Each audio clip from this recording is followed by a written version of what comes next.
Hello and welcome to True Crime Daily, the podcast updates. I'm your host, Anna Garcia. In October of 2020, Danielle Iredale joined me on the podcast to discuss the grisly death and dismemberment of Sydney Loofe, a young woman whose dismembered body was found in garbage bags in rural Nebraska following a Tinder date in November of 2017. Since recording that episode, one of the co-defendants, Bailey Boswell, was convicted of murder and sentenced to life prison. She was spared the death penalty, but if she had received it, she would have been the first woman in Nebraska to be put on death row. However, a 3-judge panel opted to sentence the other defendant, Aubrey Trail, to death. He appealed the death row decision, but in November of 2022, the Nebraska Supreme Court upheld it. Let's look back at the True Crime Daily, the podcast episode, in which Danielle and I delve into the heartbreaking case of Sydney Loofe and the antics that ensued during the trial. Now we're moving on to Nebraska for our next case. This is where new DNA evidence has been revealed in the gruesome murder of Sydney Loofe. This is the young woman who disappeared after going on a date with someone that she met online. Sydney Loofe went missing on November 16th of 2017 after setting up a second date with someone named Bailey Boswell, whom she met on Tinder.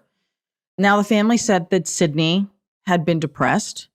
She was unhappy with her job at a local grocery store, and she was also broke. So that sets up a picture of what's going on in Sydney's life, which is important if you look at being taken advantage of, right? Someone who's vulnerable, which Absolutely. I think is very, very important in this case. So on December 4th of 2017, her body was found. And this is what I don't understand, Danielle. There were 13 pieces of her body in separate locations around the county in this area of Clay County, Nebraska. They were wrapped in plastic trash bags and dumped in ditches along gravel roads. And the way they initially finally identified that it was her was through a tattoo. Mm-hmm.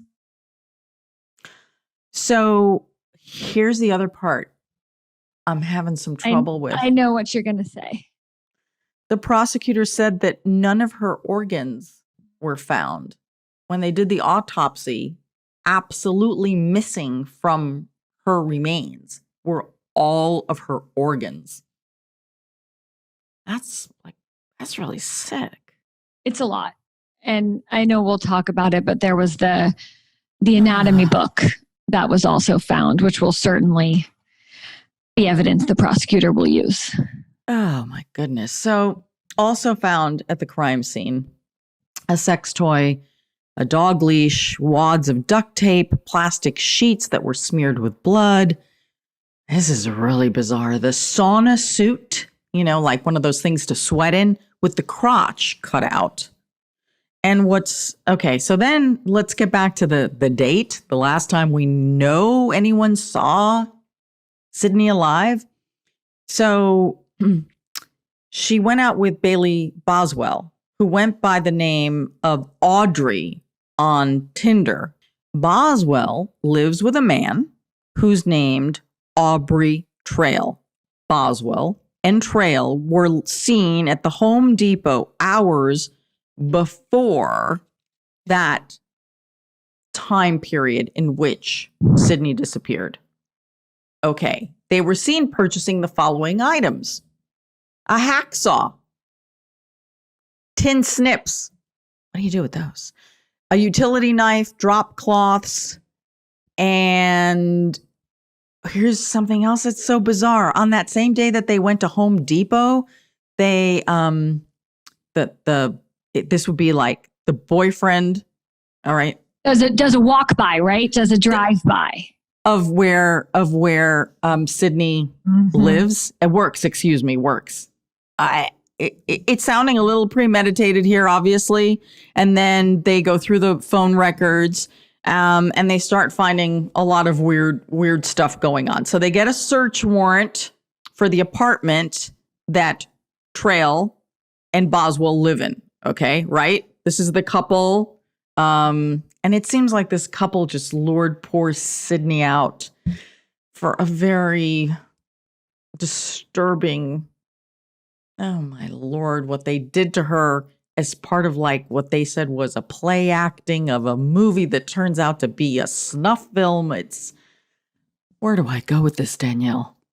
Unsurprisingly, it's a basement apartment, which you can't make up. But I have to say, I do love the way that you're talking about this and the way that the news articles are, because there's absolutely no shaming of the victim, right? Because adults can engage in consensual sex, right? And sort of whatever kinks they want. This is not that. This is someone who was taken advantage of and who was a victim. So I think at the very least, we can step back and be thankful that we're living in a time where there's no victim blaming here, and where we can really look at this and say, this was not that, right? If adults want to use Tinder and want to live their life, great, go for it. This obviously is not that. Right. And what we'll never know is to what degree Sydney wanted to participate in this kind of a sexual experience. To what degree did she go along with it?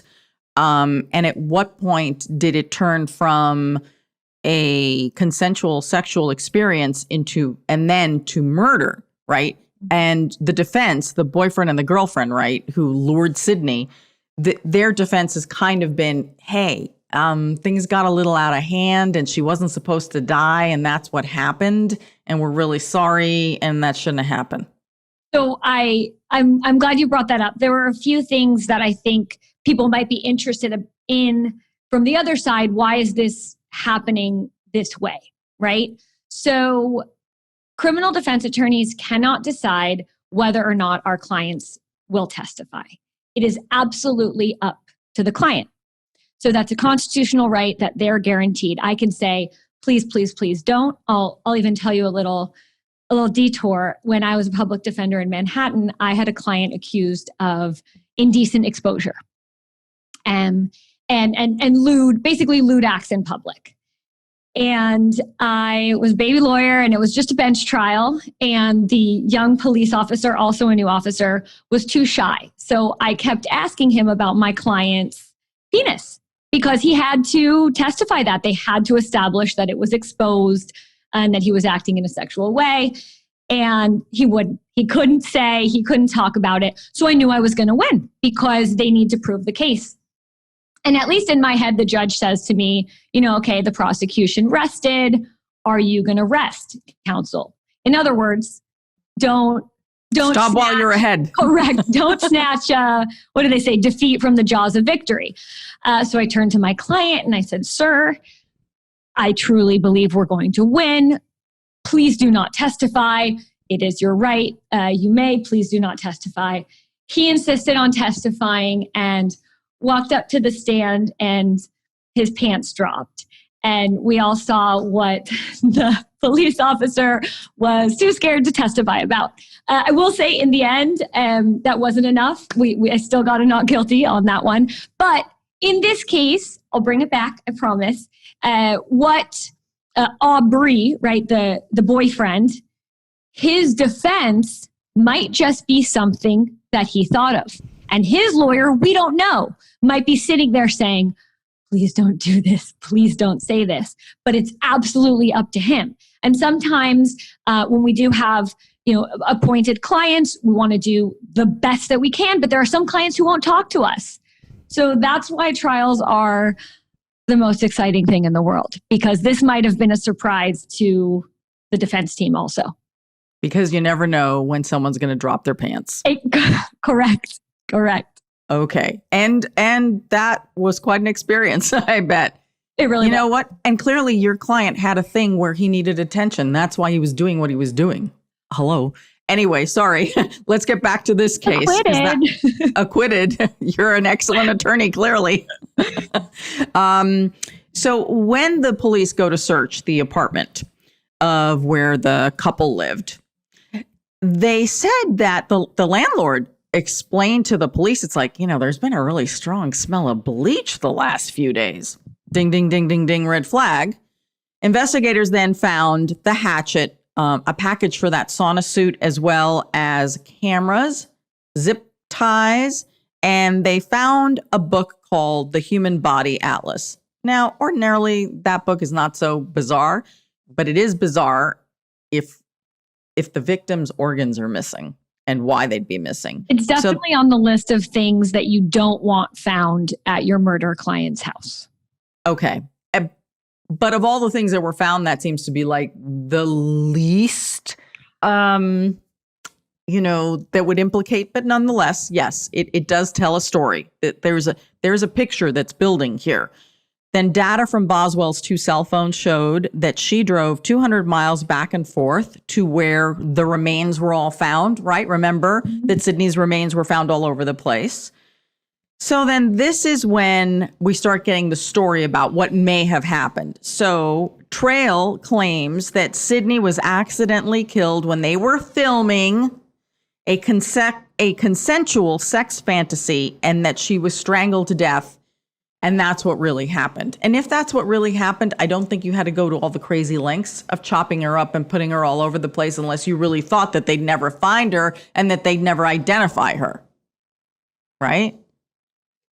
Sometimes it's not the best defense, but it's certainly what he's going with. But I think he did say, and I'm not saying this was the best way to go, but I think he did say, I was afraid that no one would believe me. And didn't he, tell me if I'm wrong, didn't he plead guilty to a lesser crime? Yes.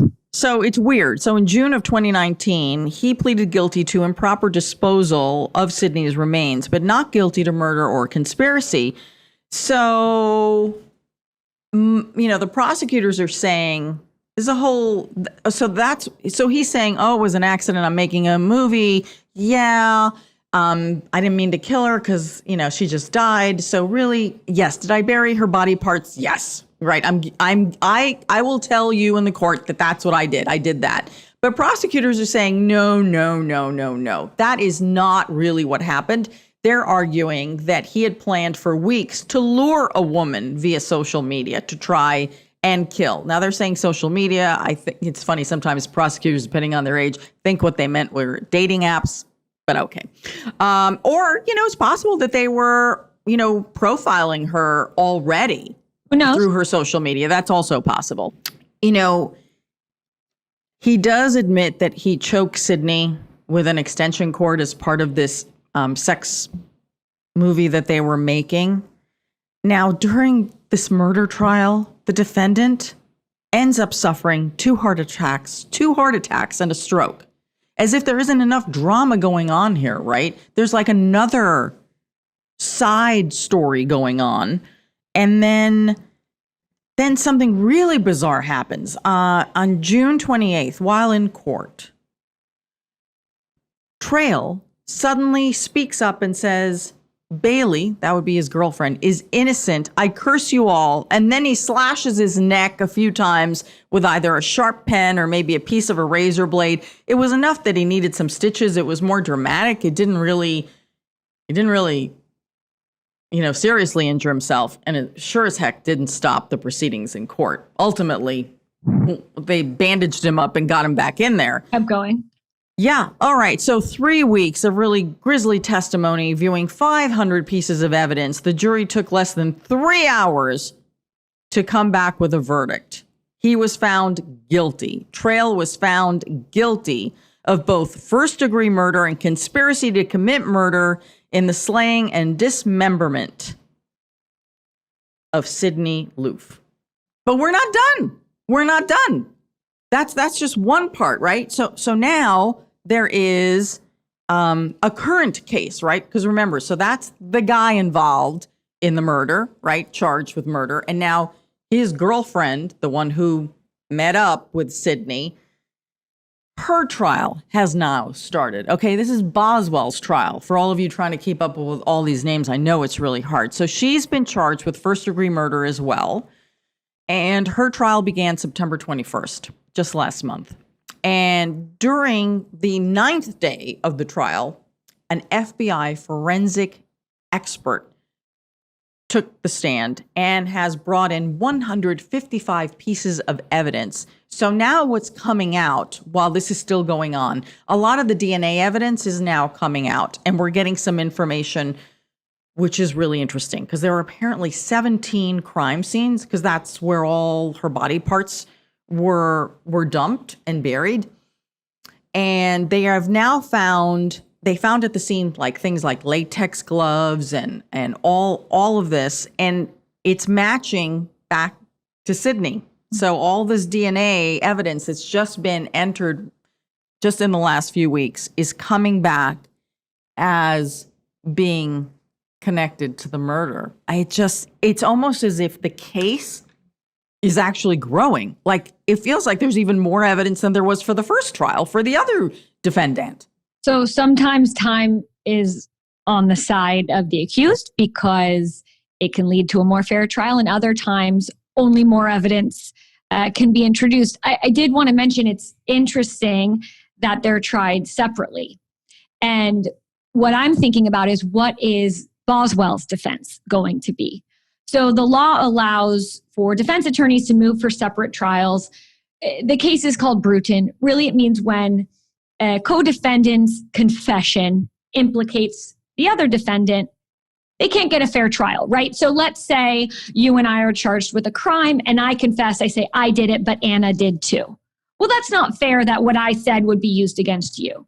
So in this case, it leaves Boswell completely open to do whatever defense she might, right? She might go a completely different direction. Certainly, there's not a question that she was there. I don't think they can do an identity defense, but tell me if you've seen, I haven't seen which way her lawyers are going to go yet. I think they're still going through just the enormous amount of evidence that the government is bringing right now. Yes, the prosecutors are now presenting their case, so we'll be waiting to hear what the defense is. What's also interesting, you mentioned that they were indeed, yes, one has already been tried, the other one has her court hearing. What happened in the middle of all of this, because, the first one was a circus, the boyfriend's circus trial. They've been trying to get coded messages to each other so they could come up with the same story when each came up for trial. Okay, now you really don't think anybody's going to pick up on that? I wish that we could read those letters. Oh, yeah. I'm sure because their code is probably so crazy that's probably what caught everyone's attention, right? As the people at the jail are reading this, they're like, this letter makes absolutely no sense. It's completely incoherent. Because it's a code. Yep. There must be something to it. Yeah. So we're going to keep you updated on this case. We know it's very complicated, but at the end of the day, a woman was murdered because she met someone on a dating app and she just wanted to do what it is that she wanted to do. And what they wanted was not what she had in mind.